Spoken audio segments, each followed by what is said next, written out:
पेपरफुटी प्रकरणी शिक्षणमंत्र्यांचा राजीनामा, कडेगावात संविधानाच्या जयघोषात पेढे भरवून ऐतिहासिक जल्लोष. प्रतिनिधी, कडेगाव.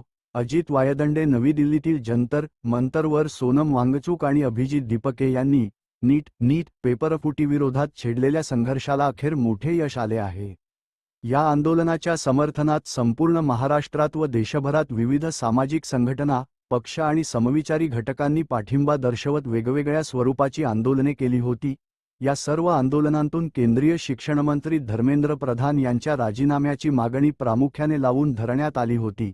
या देशभरातील जनक्षोभाची दखल घेत अखेर धर्मेंद्र प्रधान यांना आपल्या शिक्षणमंत्री पदाचा राजीनामा देणे भाग पडले आहे.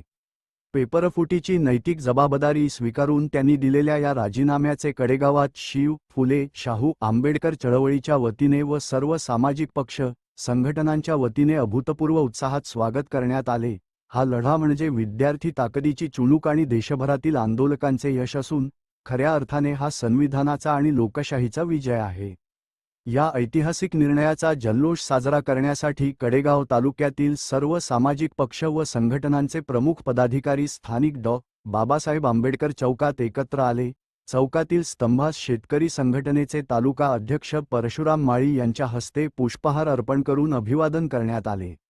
त्यानंतर सर्व आंदोलकांचे अभिनंदन करत कार्यकर्त्यांनी फटाक्यांची जोरदार आतिषबाजी केली आणि एकमेकांना पेढे भरवून विजयाचा आनंद साजरा केला.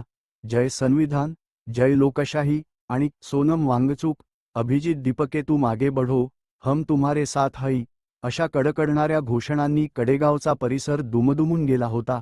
या आनंदोत्सवात प्रमुख उपस्थिती. या संयुक्त जल्लोषात डी.एस.